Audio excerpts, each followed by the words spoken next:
What's up, everybody? Welcome back to Travel with Sarah. This is the place for all things travel technology, travel news, and of course, corporate travel. So, today is a little bit of fun. We are going to be talking about the 10 things I hate that people do when they're traveling. This is part one, and this is all the things that people do leading up to getting on the airplane and being on the airplane that I absolutely hate. Don't do these things.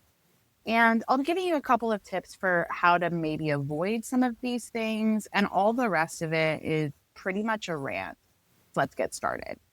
Number one, why are you not ready for the security line before you get to the point in which you have to get your tray and put all your stuff in it? This really irritates me because the security line is probably the most anticipated piece of the journey. It's the part of the journey that you feel the most, at least I feel the most relieved when it's over. So considering you're so anxious and probably thinking about the security, why are you not ready? Why do you not have your laptop out of any other bags? You also have to separate all of your carry-on liquids into a plastic bag sometimes in Europe. So the people that haven't done that ahead of time, you can literally just move on with your life and please never come back to an airport. I'm dead inside when I'm behind you waiting for you to pull all of your liquids out. Very frustrating. I hate you. Okay. Let's say you haven't drank all of the water in your water bottle and now you're standing in front of the security line trying to chug the water. I've been that person that had to chug my water, but you know what I did? I did it in the line. Like the 20 to 30-minute line that you usually have before you go through security. If you don't have that line, then you have plenty of time to step aside, drink your water, get your liquids together, take your laptop out of your bag, and move on. The last tip I will say about being ready for security is that if you wear boots, specifically like heeled boots, then you're more likely to be asked to take your shoes off than someone wearing a different type of shoe. Take your jackets off, take your laptop out of your bag, get your liquids down your throat. The rest of the liquids need to go in a plastic bag or be under 100 mils and get out of the way. Please, I'm begging you. The number two thing that I hate that people do when they're traveling, I hate it when people stand on a moving sidewalk.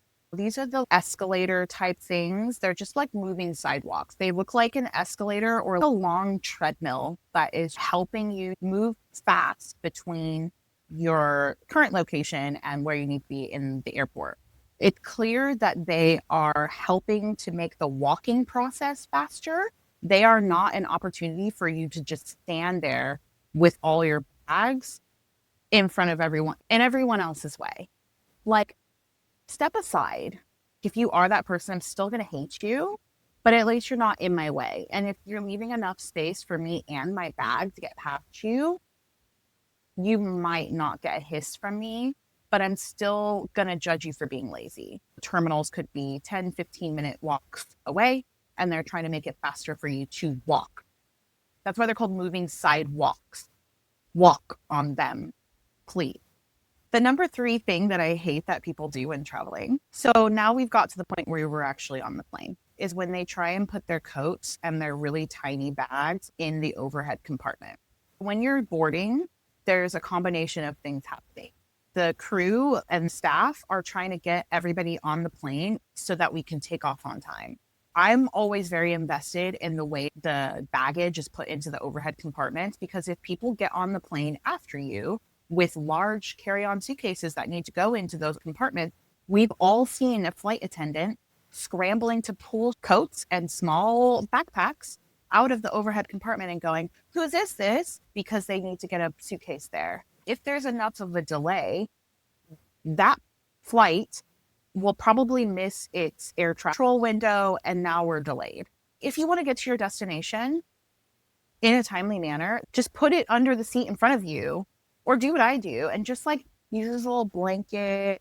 The fourth thing that I hate that people do when they're traveling is when they take forever to put their stuff up in the overhead compartment.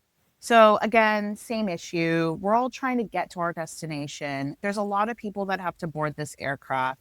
You've had a lot of time to think about what you need at the seat, what can go in the overhead compartment, but there's always that person hovering in the aisle, rummaging through their bags, putting stuff away. Then they're like doing whatever. And all the time, there's a line of people behind them waiting to get on the plane. You should go to jail for that. It's beyond selfish. Like, we are all waiting for you. Honestly, blows my mind. The fifth thing that people do that really irks me when traveling, specifically being on plane, is when they decide to jump up and go to the bathroom when the food service begins. It irritates me for a number of reasons. If you notice with flights, they have a really similar cadence. So you take off. As you're climbing, you normally get the announcement from the flight attendants. Then there's a lull while climbing to a certain altitude and getting to cruising altitude. And then the seatbelt sign goes off. So then the seatbelt sign goes off and there's another like period of time. Now, for us seasoned travelers, that's the period of time where you get up and go to the bathroom. It's a good 15, 20 minutes in between cruising altitude and them starting their food service. With international flights, it's even longer. You can't control when you need to pee, but like the look on the flight attendants' faces when they have somebody trying to get past them in a one-way aisle, there's not enough space to maneuver around the cart. And now you're just staring at the back of their heads, waiting for them to service all these people while you try and get to the bathroom. Or even worse, you've gone to the bathroom and they've come all the way to the top and you need to get past them to get to your seat. And then sometimes they're nice and then they go all the way to the front of the plane to let you get into your seat and then go all the way back. It's irritating. Just wait until they pass your seat and then go to the one in the front, or just stand at the back and wait. Don't pressure those girls to move out of your way. And also, you're interrupting my ability to order a drink. The sixth thing that I hate that people do when traveling, there is a generation of people out there who are maybe guilty of doing this one more than other generations, but please don't try and pay for things on the plane with cash. Like, I've seen it a million times where someone's like whipped out a dollar bill or some sort of cash and they're like, oh, here, can you take this? First of all, what currency works on the plane? Where are they going to get the change from? There's just so many reasons why it's annoying. I've noticed people kind of pushing back about the cashless thing in the air. I just find it extremely practical to not accept cash, and the people that get like triggered by cash not being accepted, like, really just need to get over themselves, get with the times. And again, it's inconvenient to the flight attendants. I just don't understand that one.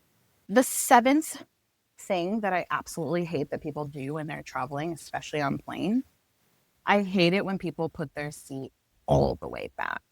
Okay. I'm not saying you can't put your seat back. I'm just saying, do you need to put it all the way back? I've had this happen to me. Had my tray table down, eating my meal, long haul flight. I had a glass of orange juice. Seat came all the way back. It crushed my orange juice glass. To be honest, I really hate it if you put your seat back at all. If the flight is like under a couple of hours, like, you shouldn't be putting your seat back in the slightest. But I will put my seat back a few inches. I'm not going to roll it all the way back into somebody. Sometimes I turn around and I'm just like, is this okay? Is that okay? And then you're gauging at least the person's comfort level with it. I do feel like people lose all sense of spatial awareness and courtesy when they're on the plane, because they're like, I want to sleep. I'm going on vacation. Me. Let's not forget we're all in this together. If the plane was to go down, you'd all want somebody else to be courteous to you, wouldn't you? You'd want them to help you out of the plane, help your baby, help you in some way. But no, when everything's going smoothly on the plane, we act like we don't know each other, like no one's around us, and like it's not going to bother them. And this brings me to number 8. The number 8 thing that I hate when people do this, when they're traveling. Girls, I'm looking at you. I've never had a man with long hair do this, but girls, when you are sitting in your airplane seat and your hair is on the other side of the seat. Do you know what's on the other side of the seat? That person's screen. Or it doesn't even matter if there's nothing on the other side of the seat. It's really gross. I don't want your hair in my facial vicinity. I don't know you. I don't know your hygiene standards. I don't know where you've been today. I don't want your hair either covering the movie I'm trying to watch or just falling into my food. I don't want your hair anywhere in my seat. It baffles me how many times I've had this happen to me where some girl has just decided, I'm just going to flip my entire lock of hair over to the other side of the seat as if there's nobody behind me. Girl, get your life together. Can't. The ninth thing that I hate that people do when they're traveling is when people ask you to switch seat, really for any reason. Like unless you're offering me a business class seat and I'm sitting in premium economy, it has to be a better option, or at least to even consider asking that person.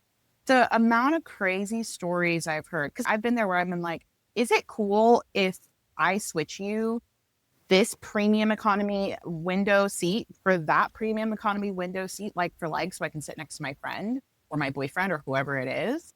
Usually they say yes, but I'm not asking them to downgrade their situation. There are so many people having this argument on the internet about, can you please switch so that my child can sit at the window? Can you please switch so that our family can sit together?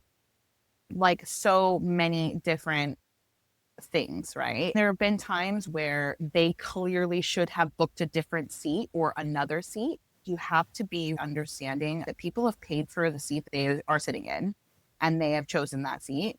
And it's just not cool. Don't do it. And just suck it up. Like, you made your bed, just lie in it. It's not anyone else's problem. The last thing that really irks me, the 10th thing for this edition of Travel Rants, is I absolutely hate it when people are aggressively closing and opening their tray tables. Some of the tray tables are like clicky ones, so you really have to kind of slam it in order to get it in the little grooves. And I get that. But if we're all sleeping, it's a late night flight, just try and push it quietly. Maybe don't give it the thrust of all of your weight. Also, very much applies to the pressure of which you are tapping on the tablet behind my head. Some of these, screens are super old. These touch screens are super duper old. But there is a remote control, usually right underneath it or on your seat, that allows you to navigate without being like, eh, eh, eh, eh, eh. Also, don't put your knees onto the seat in front of you, because as you adjust, you're rocking their seat. In every single one of those situations, you're creating turbulence for the person in front of you with no regard. You've just rocked me out of my slumber more times than I can count. And I'm angry with you now. I really, really hate it when people do that. And don't do that. Okay? As someone who has traveled a lot in their life, I work in travel. I see the things. I know the reasons why you're doing what you're doing. I understand where you're coming from a lot of the time. You might not travel as often as I do, but that's why I'm here to tell you that I hate it when people do these things. And please don't be that person. I really hope that you enjoyed this rant. And if you did, you should stick around, see what's up on this channel. And if not, you can move on. But this has been Travel with Sarah. That's the 10 things that I absolutely hate that people do in airports and on planes. Part 2 is, I'm sure, coming very soon. So stay fun, stay fresh, and chase those vibes. I'll see you next time.